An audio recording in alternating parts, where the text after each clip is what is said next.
কে জানে প্রেমিকাটা আজ কেমন আছে, সে কি আজ মুচকি হাসে? কে আজকে প্রেমিকাটার মায়াবী চেহারার দিকে তাকিয়ে বলে ভালোবাসি?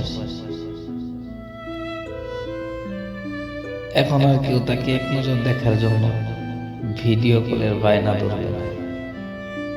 হয়তো নতুন কেউ আছে যাকে ওই লাল শাড়িটার আঁচল দিয়ে ঘুমটা পরিয়ে দেয়। কেউ প্রেমিকাটাকে বলে দিয়ে তার পছন্দের দেয়া গিফটগুলো এখন আগের মতো সেলফের উপর সাজিয়ে রেখেছি। আর হ্যাঁ, এটাও বলে দিয়ে তার বাবুটাকে এখন আর কেউ ঘুম পাড়িয়ে দিতে হয়। সে আজ নিজেই ঘুমিয়ে গেছে, আর সেই ঘুম কোনোদিন ভাঙবে না, কোনোদিনও না।